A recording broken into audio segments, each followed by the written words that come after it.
নমস্কার, সুপ্রভাত। আমাদের চ্যানেল এক্সপ্লোরার পার্সুটে আপনাদের স্বাগত। আজকে আমি চলে এসেছি গঙ্গার এক সুন্দর আশ্রমে, যেখানে অপার শান্তি বিরাজ করে। আমি চলে এসেছি শ্রী শ্রী মা আনন্দময়ী আশ্রমে। এই হচ্ছে আশ্রমের গেট। দূরে সোজা গঙ্গা দেখা যাচ্ছে। চলুন আশ্রমে ঢোকার আগে মা গঙ্গাকে একটু দর্শন করে নিই। এখানে একটা মন্দিরের শিবলিঙ্গ রাখা আছে। হচ্ছে আশ্রমের বাইরে মা গঙ্গা, ঠাকুর বিসর্জন হয়। দূরে একটা জেটি ঘাট দেখা যাচ্ছে।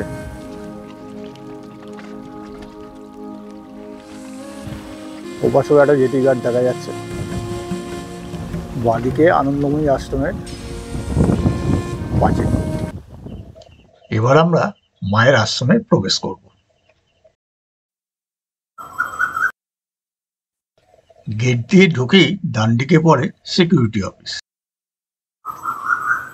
এই আশ্রমের প্রধান কার্যালয় হরিদ্বারের কনখলে অবস্থিত। সিকিউরিটি কাউন্টারের দেয়ালে আশ্রমের নিয়মাবলী রাখা আছে। আশ্রমের প্রধান গেট দিয়ে ঢুকেই বাঁদিকে যে বিল্ডিংটা দেখতে পাচ্ছেন তার নাম মাতৃনিবাস। এখানে মায়ের ভক্তরা থাকতে পারেন। মাতৃনিবাসের বাঁদিকের রাস্তাটা ধরে একটু এগোলেই পড়ে মায়ের মন্দির ও ভোগ প্রসাদের কুপন কাটার কাউন্টার। আর প্রধান গেটে ডান দিকে পড়ে বড় পুষ্করিণী। পুষ্করিণীর পাড়ে প্রচুর গাছ লাগানো আছে, যে গাছগুলোর নাম আমরা পরে জেনে নেব। এটি একটি বাঁধানো পুষ্করিণী। দুধারে বসবার জায়গা আছে আর মা গঙ্গার মূর্তি রাখা আছে। এর পাশে একটু এগোলেই পড়ে দোল মঞ্চ, যেখানে রাধাকৃষ্ণের যুগলবন্দি মূর্তি রাখা আছে। দোল মঞ্চের পাশেই চোখে পড়ে নাগপঞ্চমী গাছ। এই গাছের ফুলকে নাগলিঙ্গম ফুল বা ক্যানন ফুলও বলা হয়। আজ গাছে একটাই ফুল দেখলাম, যেটা তখনও ফোটেনি। এর পাশেই আছে যজ্ঞশালা। যজ্ঞশালা আজ বন্ধ দেখলাম। এখানে 1 জানুয়ারি বিরাট যজ্ঞ হয়। ডান দিকে যেটা দেখছেন সেটা হচ্ছে নাট মন্দির। এবার আমরা ভোগ প্রসাদের কুপনটা কাটবো আর মায়ের মন্দিরে প্রবেশ করব। এই নাট মন্দির ও মায়ের মূল মন্দিরে প্রবেশ করার আগে দেখতে পাওয়া যায় শ্রীকৃষ্ণের একটি মূর্তি। তার পাশে মহাদেবের মূর্তি স্থাপন করা আছে।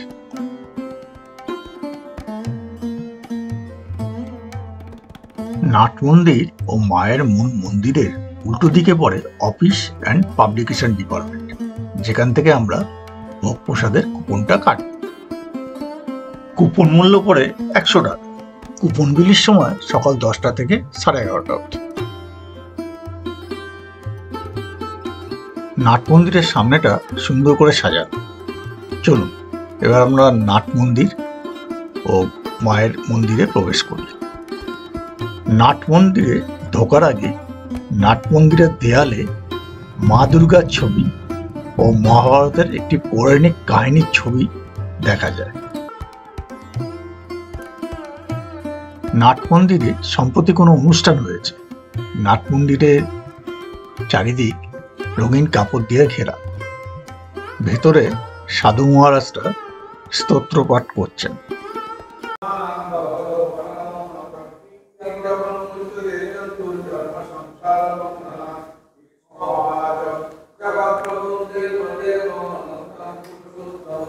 বিরাট বড় ও সুন্দর এই নাট মন্দির।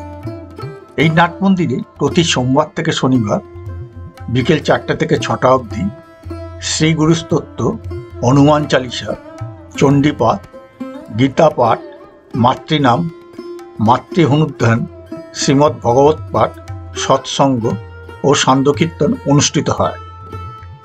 এছাড়া গর্ভগৃহ বন্ধ থাকলে এখানে বিশ্রাম নিতে পারেন ভক্তরা মাকে দর্শন করার জন্য। এই নাট মন্দিরে দেয়ালে চারিদিকে মায়ের ছবি লাগানো আছে ও বাণী লেখা আছে। এবার গর্ভগৃহে মায়ের মন্দির ও মায়ের মন্দিরের দুদিকে দুটো করে 4টে মন্দির আছে, সেগুলো দেখে নেব। গর্ভগৃহে উঠেই প্রথম যে মন্দিরটি চোখে পড়ে, সেই মন্দিরে শ্রী শ্রী 108 স্বামী মুক্তানন্দ গিরিজি মহারাজের মর্মমূর্তি স্থাপন করা আছে। ইনি হলেন শ্রী শ্রী আনন্দময়ী মায়ের মা মোক্ষদা সুন্দরী দেবী। স্বামী মঙ্গলগিরির কাছ থেকে সন্ন্যাস গ্রহণের পর স্বামী মুক্তানন্দ গিরিজি নাম ধারণ করেন। 1982 সালের এপ্রিল মাসের 4 তারিখে শ্রী শ্রী মায়ের উপস্থিতিতে এই মূর্তি স্থাপন করা হয়। গর্ভগৃহে দ্বিতীয় যে মন্দিরটি আছে সেটি হচ্ছে বাবা ভোলানাথ তিব্বতানন্দ তীর্থ মন্দির। এই মন্দিরে আছেন ভোলানাথ, যোগেশ্বর, নির্মলেশ্বর রূপী শিবলিঙ্গ। আর শিবলিঙ্গের পেছনে যাকে দেখতে পাচ্ছেন উনি হলেন ভোলানাথ মহারাজ। উনি যদিও মার লৌকিক স্বামী ছিলেন, কিন্তু পরে মার ভক্ত হয়ে গিয়েছিলেন এবং মার কাছ থেকে দীক্ষা নিয়েছিলেন। উনি মার শিষ্য হন এবং মাকে মা বলে পূজা করলেন এবং মাকে মা বলেই ডাকলেন। আর ওনার বাম দিকে কাঠের সিংহাসনে ভগবান জগন্নাথ, বলরাম ও সুভদ্রা বিরাজ করছেন। গর্ভগৃহের তৃতীয় মন্দিরে বিরাজ করছেন শ্রী শ্রী আনন্দময়ী মা। আমাদের ভারতবর্ষ আধ্যাত্মিক চর্চার পুণ্যক্ষেত্র। হিন্দু ধর্ম সাধকদের পাশাপাশি বহু বিখ্যাত সাধিকারও জন্ম দিয়েছে। তাদেরই অন্যতম আনন্দময়ী মা। আনন্দময়ী মা ছিলেন হিন্দু আধ্যাত্মিক সাধিকা। 1896 সালের 30 এপ্রিল বর্তমান বাংলাদেশের ব্রাহ্মণবাড়িয়া জেলার খেওড়া গ্রামে তিনি জন্মগ্রহণ করেন। তার পৈতৃক নিবাস ছিল নবীনগর উপজেলার অন্তর্গত বিদ্যাকুটে। পিতার নাম বিপিন বিহারী ভট্টাচার্য। ছোটবেলা থেকেই তার মধ্যে আধ্যাত্মিক লক্ষণ দেখা যায়। তখন থেকেই তিনি হরিনাম কীর্তন শুনে আত্মহারা হয়ে যেতেন। আনন্দময়ী মায়ের প্রকৃত নাম নির্মলা সিন্দুরী। দাক্ষায়ণী, কমলা ও বিমলা নামেও তিনি পরিচিত ছিলেন। তার প্রাতিষ্ঠানিক শিক্ষা ছিল না বললেই চলে। বিক্রমপুরের রমণীমোহন চক্রবর্তীর সঙ্গে তার বিবাহ হয় 1908 সালে। তার স্বামীও পরবর্তীকালে ভোলানাথ নামে সন্ন্যাস গ্রহণ করেন। রমণীমোহন 1924 সালে ঢাকার নবাবের বাগানের তত্ত্বাবধায়ক নিযুক্ত হলে নির্মলা সুন্দরী তার সঙ্গে শাহবাগে চলে আসেন এবং সিদ্ধেশ্বরীতে কালী মন্দির প্রতিষ্ঠা করে ধর্মকর্মে আত্মনিয়োগ করেন। সেটা 1926 সাল। একদিন দিব্যভাবে মাতোয়ারা নির্মলা আনন্দময়ী মূর্তিতে প্রকাশিত হন এই মন্দিরে। তখন থেকেই তার নাম হয় আনন্দময়ী মা।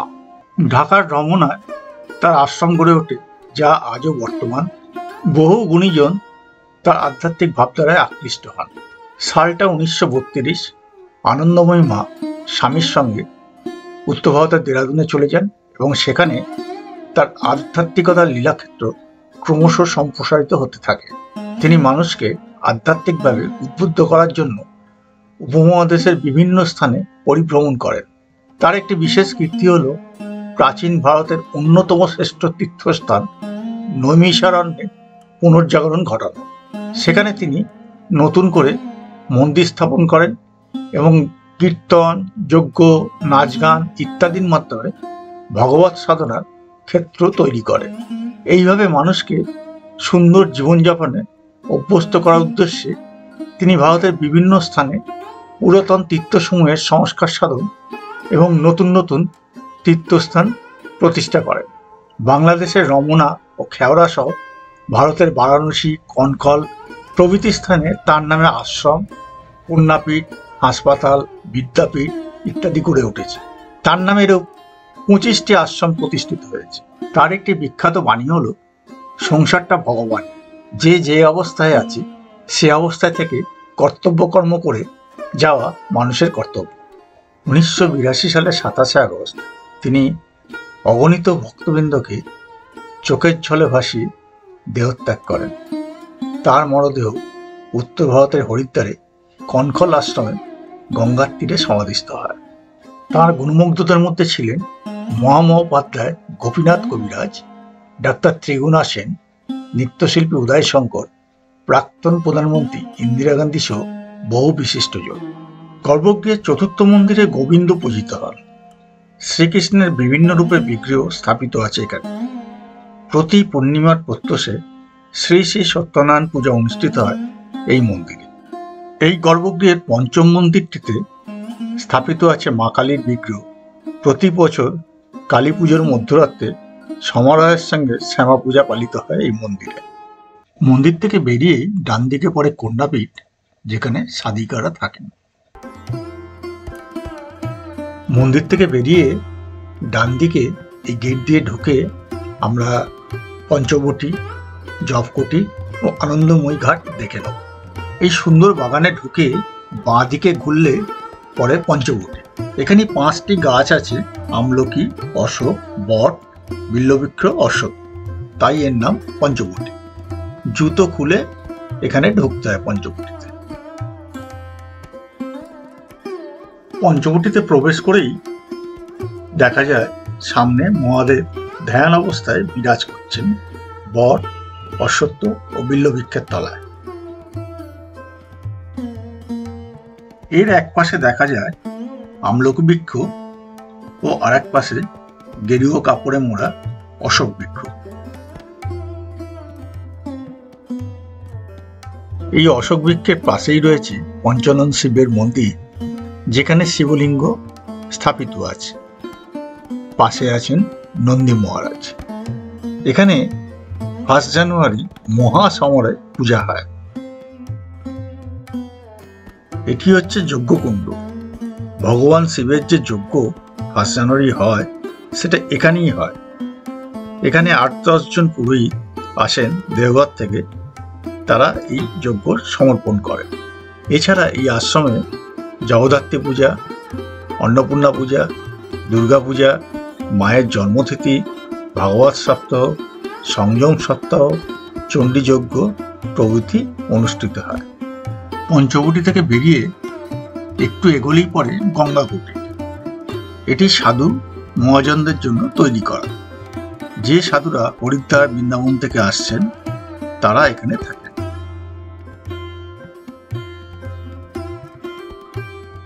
গঙ্গা কুটির থেকে একটু এগোলেই পরে এই আশ্রমের ঘাট, যা শ্রী শ্রী মা আনন্দময়ী ঘাট নামে পরিচিত।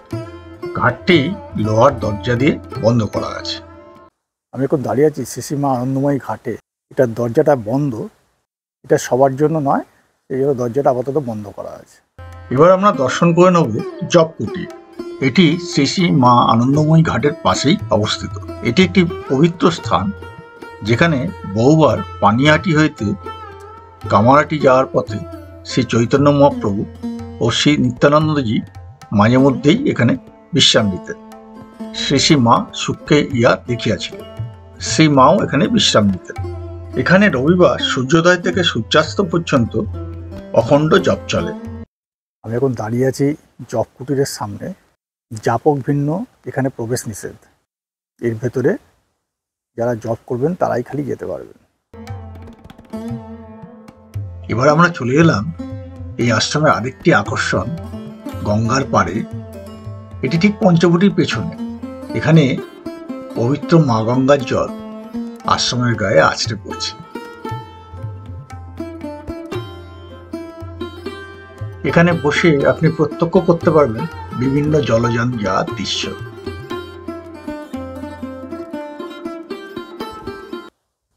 দাঁড়িয়ে আছি গঙ্গার পাড়ে।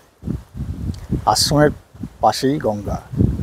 কি একটা অদ্ভুত শান্ত, নিস্তব্ধ, নিরিবিলি পরিবেশ, তার সঙ্গে মন্দিরের আধ্যাত্মিকতা। এটা অদ্ভুত সুন্দর লাগছে।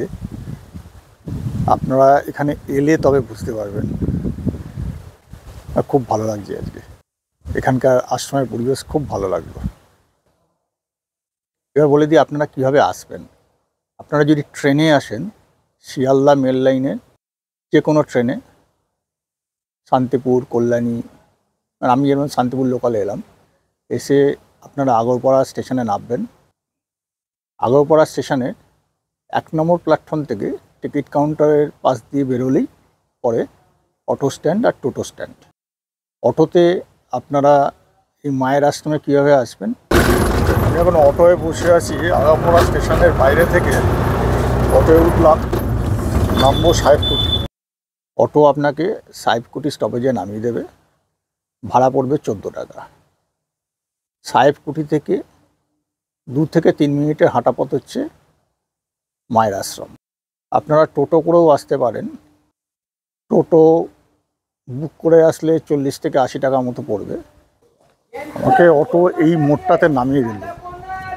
সোজা যাব, সোজা গিয়ে সামনেই আনন্দময়ী মায়ের আশ্রম। আমাকে যেখানে অটো নামালো সেখান থেকে হেঁটে জাস্ট 3 মিনিটের পথ আনন্দময়ী আশ্রম। যারা বাসে আসবেন শ্যামবাজার বা ডানলাভ থেকে, তারা আগরপাড়ার তেঁতুলতলা স্টপেজে নামবেন। তেঁতুলতলা থেকে অটোয় চলে আসবেন সাহেবকুট, সেক্ষেত্রে ভাড়া পড়বে 10 টাকা। যারা গঙ্গার ওপার থেকে আসবেন তারা কোন্নগর ফেরিঘাট হয়ে আসতে পারেন। কোন্নগর ফেরিঘাট থেকে যে কোনো ফেরিতে আপনি চলে আসবেন পানিঘাটি ফেরিঘাট। পানিঘাটি ফেরিঘাট থেকে আপনারা টোটো বুক করে নিতে পারেন মায়ের আশ্রমে আসার জন্য। এবার আমরা দেখে নেব অন্নপূর্ণা প্রসাদ হল, যেটা নাট মন্দিরের পাশে অবস্থিত। বিরাট এই প্রসাদ হল, যে কোনো বড় অনুষ্ঠানে প্রায় 500 থেকে 1000 মতো লোক এখানে বসে প্রসাদ খেতে পারবে। এই প্রসাদ হল থেকে একটু এগিয়েই যজ্ঞশালার পেছনে পড়ে এই আশ্রমের গোশালা।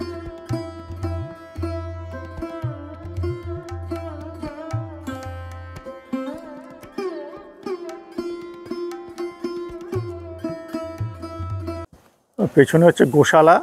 এখানে গোপিতা ও গোমাতা এখনো আটকানো আছে ভেতরে, পরে গোপিতা এবং গোমাতাদের ছেড়ে দেওয়া হয়। আমার সামনে একজন আছেন এখানে, যিনি এদেরকে দেখাশোনা করেন, তার সঙ্গে একটু কথা বলি। এখানে কটা গরু থাকে? এখানে আপনার 14টা গরু থাকে। হ্যাঁ, 13টা বাচ্চা নিয়ে। আর এদিকে বাইরেও রাখা হয়? হ্যাঁ, বাইরে আমরা সকাল দিকে আপনি ধরুন বার করে দিই, সকালে আপনার 8টা লাগার বার করে দিই। বার করে দেওয়ার পর গোশালা পরিষ্কার পরিচ্ছন্ন হয়। তারপর ওদের আমি খাবার রেডি করি। খাবার রেডি করার পর আমি ফের আবার। ঠিক আছে, ধন্যবাদ। ধন্যবাদ। গোশালার সামনে দিয়ে আমরা এখন আসছি মায়ের ধ্যানপীঠে। আর আমার বাঁদিকে রয়েছে ভোলানাথ ধাম। আমার বাঁদিকে রয়েছে ভোলানাথ ধাম, আর ডান দিকে মায়ের ধ্যানপীঠ, আনন্দ ধ্যানপীঠ। গোশালা থেকে স্ট্রেট চলে আসলি এটা পাওয়া যাবে। এই হচ্ছে ভোলানাথ ধাম,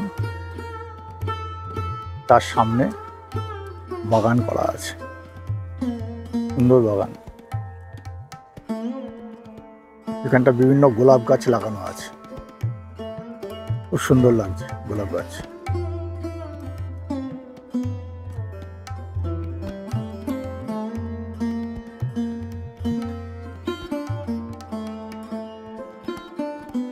মায়ের ধ্যানপীঠ।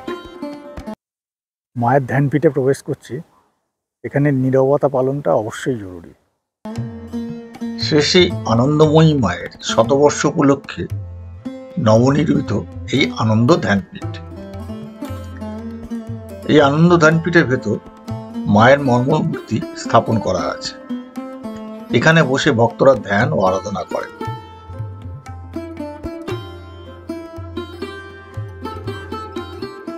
ধ্যানপীঠের পিছন দিকটা সুন্দর গার্ডেনিং করা আছে। আমি এখন দাঁড়িয়ে আছি বিরল রুদ্রাক্ষ বৃক্ষের সামনে। এই সেই রুদ্রাক্ষ বৃক্ষ, লেখা আছে রুদ্রাক্ষ বৃক্ষ দর্শন করুন, স্পর্শ করিবেন না। এটা আমাদের মেনে চলা উচিত। রুদ্রাক্ষ বৃক্ষের পাশে একটা গাছ, এটা প্রচুর হলুদ ফুল ফুটে আছে, খুব সুন্দর লাগছে। রুদ্রাক্ষ বৃক্ষের পেছন দিকটা পুষ্করিণী, মানে ইনফ্যাক্ট আশ্রমের গেট দিয়ে ঢুকেই পুষ্করিণীটা পড়ে। আমি এখন এই আশ্রমের যিনি সেক্রেটারি মিস্টার পরেশ চ্যাটার্জি, ওনার সামনে আছি। ওনার কাছে এই আশ্রমের ব্যাপারে কিছু তথ্য জেনে নেব। আমার চ্যানেলে অনেক দর্শক আছেন, তাতে এই তথ্যগুলো জানলে আমার দর্শকদের সুবিধা হবে। এই আশ্রমের ইতিহাস বলতে, আশ্রমটা ভূপেন বোসদের বাগান বাড়ি ছিল। এটা প্রায় 9 বিঘে 9.5 বিঘে জমির উপরে এই আশ্রম। তো মা বাংলাদেশ থেকে যখন এখানে এসছিলেন, তখন পাশে ভোলাগিরি আশ্রমে থাকতেন মাঝে মাঝে এসে। তখন এই আশ্রম গড়ে ওঠেনি। এখানে একটা আমাদের আশ্রমের পাশেই পিছনের দিকে গঙ্গার ধারে একটা শিব মন্দির আছে। ওই যে লাগে টাকা দেবে গৌরী সেন, একটা প্রবাদ আছে, ওই গৌরী সেনের শিব মন্দির ওটা। তো ওই শিব মন্দিরে মা ছিলেন 3 রাত্রি। সেই সময় থাকাকালীন মা ওই শিব মন্দির থেকে আমাদের গঙ্গার পাড়ের দিকে কৌতূহলবশতই হোক বা কোনো দৈবিক কোনো আভাস পাওয়ার জন্য উনি এই দিকে আসেন, গঙ্গার পাড়ের দিকে এসে পাইচারি করতে করতে দেখেন যে এই জায়গাটা। তখন সঙ্গে যারা ছিলেন তাদেরকে বললেন এই জায়গাটা কার, একটু খোঁজ করো। কেন না, এই যে গঙ্গার পাড়ের ভূমি, এখানে বহু হাজার হাজার বছর আগে অনেক মুনি ঋষি তপস্যা করেছেন, তাদের অস্থি এই জমির মধ্যে ভেতরে রয়েছে, যার জন্য এটা একটা পূর্ণভূমি। এর একটা বিশেষত্ব আছে। এছাড়া চৈতন্যদেব এসে গঙ্গার পাড়ে ওখানে একটা জায়গায় বিশ্রাম নিতেন, সেই জায়গাটাকে মা সূক্ষ্মে জানতে পারলেন এবং আমাদেরকে বললেন যে এটা এই জায়গাটাই করতেন। এবং কোন এক সময় ওই মাঠের মধ্যে সংযম সপ্তাহ মা করিয়েছিলেন। তো জমিটা 58 সালে জমিটা ক্রয় করা হয়। জমিটাকে যা দাম, যিনি কিনেছিলেন তাকে যখন খবর পাঠানো হলো, তিনিও মার ভক্ত, পরবর্তীকালে জানা গেল সেগুলো। তিনি বললেন আমি ওই জমির দাম কিছু নেব না, রেজিস্ট্রি খরচ বাবু আমার এই 900 টাকা খরচা হয়েছে, তো এই 900 টাকা দিলেই এই জমিটা আমি সংঘকে দিয়ে দেবো। তো তখন সেই হিসাবে খোঁজখবর নিয়ে যখন জমিটা কেনা হলো, কেনার পরে তখন শুধু ওই পুরনো অফিস বিল্ডিংটা, ওদের বাগানবাড়ি, যে জন্য বাগানবাড়ি, জমিদারদের বাগানবাড়ি যেমন হয়, বড় একটা হল, চারদিকে ঘর, পুরনো ঘর, বিল্ডিং দেখলেই বোঝা যায়। তো ওই সিঁড়ি বেয়ে উপরে উঠলেই যে প্রথম ঘরটা, ওই ঘরটায় মা 1358 সালে, এই 1958 30 এপ্রিল মা প্রথম এই আগরপাড়া আশ্রমে পদার্পণ করলেন। বিটি রোড থেকে ব্যান্ড বাজিয়ে 13 জন মহিলা ভক্ত সঙ্গে ছিলেন, পাশে পুরুষরাও ছিলেন, ব্যান্ড বাজিয়ে মাকে, তখন তো গ্রাম, কাঁচা পথ, ওখান থেকে মাকে আশ্রমে নিয়ে আসা হলো লোকাল ভক্ত যারা ছিলেন তাদেরই উদ্যোগে। ঘটনাচক্রে 30 এপ্রিল মায়ের আবির্ভাবের দিন হচ্ছে 19শে বৈশাখ, 30 এপ্রিল। আমরা এখানে মার তিথিটাকে বেশি বড় করে করি, পুজো পাঠ করি বা বড় করে উৎসব করা হয়, কিন্তু 19শে বৈশাখও পুজো হয় রাত্রিরে ওই জন্মদিনের উপলক্ষে, আবির্ভাব দিন উপলক্ষে। তো 19শে বৈশাখ 30 এপ্রিল 95 সাল মা আবির্ভূত হলেন খেওড়া গ্রামে, বাংলাদেশে ব্রাহ্মণবেড়িয়া, বর্তমানে ব্রাহ্মণবেড়িয়া খেওড়া গ্রামে। 30 এপ্রিল থাকার জন্য যখন 30 এপ্রিল এখানে এলেন, তো একজন কেউ বললেন আজ তো 30 এপ্রিল, একটা দিন তো আমরা পাচ্ছি, তাহলে মার এখানে পুজো করা হোক এই ঘরের মধ্যে, যে ঘরটাই মার এখন এটা রয়েছে পুরনো বিল্ডিংয়ে। সেখানে মাকে ওদের মধ্যে কেউ বলল আমি খেয়ে নিয়েছি, ওর মধ্যে যা একজনকে পাওয়া গেল তিনি বললেন আমি খাইনি। তো সেই রাত্রিরে মাকে প্রথম 30 এপ্রিল 58 সাল মাকে প্রথম পুজো করা হলো ওই ওপরের একটি ঘরে। এবং মাকে ভক্তরা বলল মা গৃহস্থদের নিয়ম অনুযায়ী কোথাও গৃহে ঢুকলে 3 রাত্রি থাকা না। মার আবার কি আগে পরে আসা যাওয়া কোনোটাই মার কাছে মানে সবটাই অনিত্য। তো যাই হোক, ভক্তদের আবেদনে মা 3 রাত্রি ছিলেন ওই ঘরটায় প্রথম। এই হলো আগরবাশ্রমে ছোট করে একটা মানে ইতিহাস। তারপর থেকে এই নাট মন্দির হলো। নাট মন্দিরের বর্তমানে যেটা রয়েছে দিদিমা মানে মুক্তানন্দগিরি মার গর্ভধারিণী মা, তারপরে ভোলানাথ বা শিব মন্দির, সেটা লৌকিক স্বামী এক ছিলেন ভোলানাথজি, কিন্তু মারই ভক্ত হয়ে গেছিলেন, মার কাছেই দীক্ষা নিয়েছিলেন, মার শিষ্য হলেন, মাকে মা বলে পুজো করলেন, মা বলে ডাকলেন। তারপর তো ভোলানাথের ইতিহাস বিরাট, তিনিও সন্ন্যাসী হলেন। তারপরের মন্দিরে মা স্বয়ং অধিষ্ঠাত্রী।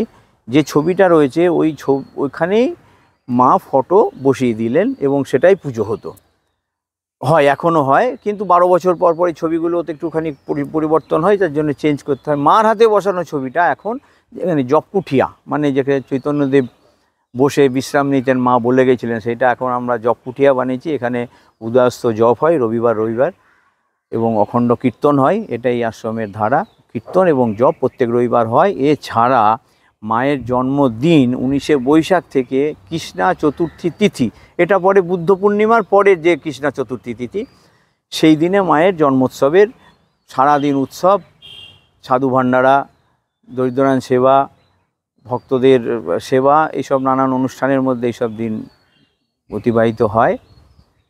তো সেইটা প্রত্যেক বছরই হয়ে থাকে এবং মা নিজে মানে শরীরে থাকাকালীন ওই মূর্তিগুলো বসানো হয়েছিল। মা নিজে হাতে শেষ যে মূর্তিটা বসালেন মুক্তানন্দগিরি, সেটা 82 সাল, সম্ভবত এপ্রিল মাস। হ্যাঁ, আর বাকিগুলো গোবিন্দ মন্দিরে মা শরীরে থাকাকালীন হয়েছিল। কালী মূর্তিটা এই রিসেন্ট হয়েছে, বছর 3 হলো। আর বাকি সব মন্দিরই মা শরীর থাকাকালীন হয়েছে।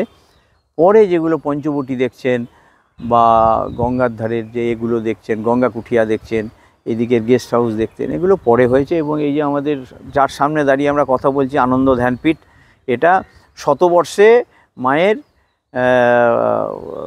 শতবর্ষে এই মন্দির প্রতিষ্ঠা এবং মার প্রস্তর মূর্তি স্থাপন করা হয়েছে। এটার একটা ছোট্ট ইতিহাস আছে, যেটা হচ্ছে যে 76 সালে এখানে মায়ের জন্ম তিথি পালিত হয়েছিল। বিশাল প্যান্ডেল হয়েছিল মাঠের মধ্যে। তো মা যেখানটায় বসেছিলেন, অনেক দিন ধরে অনুষ্ঠানটা চলেছিল, সেখানটা মা বলেছিলেন এখানটা এই জায়গাটাকে একটা ইন্ডিকেট করে গেছিলেন যে ইট দিয়ে এটাকে করে রাখো। কারণ মা তো অন্তর্যামী, ঠিক বুঝেছিলেন যে ভবিষ্যতে এটা একটা মন্দির হবে বা কিছু। মা কিন্তু কিছু বলেননি।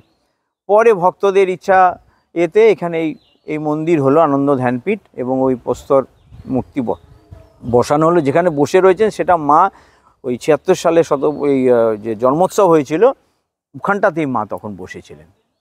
তো ওখানটাই ওই বেদিটা তৈরি হয়েছে, মার মূর্তিটাও বসানো হয়েছে।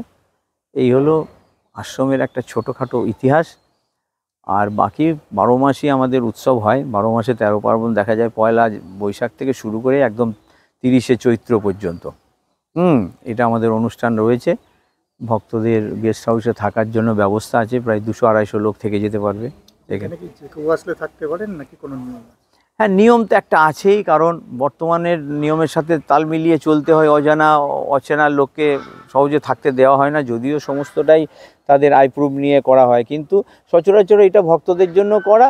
কিন্তু কোনো বৃদ্ধ মানুষ যদি চাইলেন যে আমি একটু 2 দিন মার কাছে করবো, তাহলে কোনো একটা রেফারেন্স নিয়ে এলে যে হ্যাঁ চিনি বা জানি বা আসছেন, হঠাৎ করে এসে কাউকে আমরা সচরাচর দীক্ষিত তারা এখানে থাকতে পারে। হ্যাঁ, যারা দীক্ষিত তারা তো অবশ্যই পারে। এছাড়া অনেক মানে দূর থেকে এসছেন বা রয়েছেন যে আমি মার এখানে 2-4 দিন থাকবো, বয়স্ক মানুষ, কোনো একটা রেফারেন্স নিয়ে এখানে আসলে আমরা থাকতে দিই।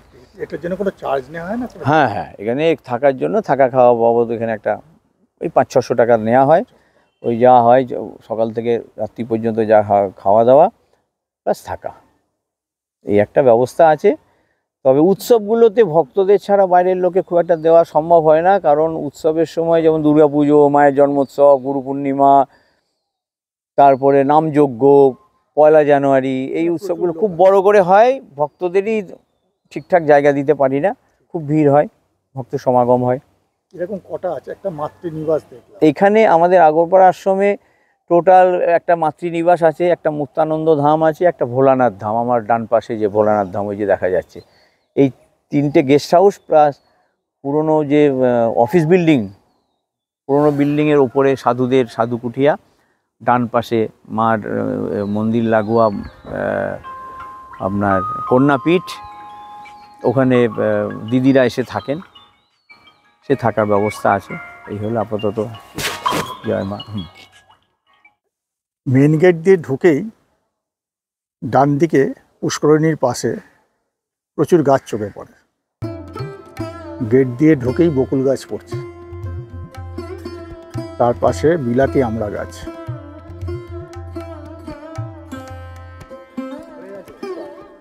না, আমরা ফলে আছে।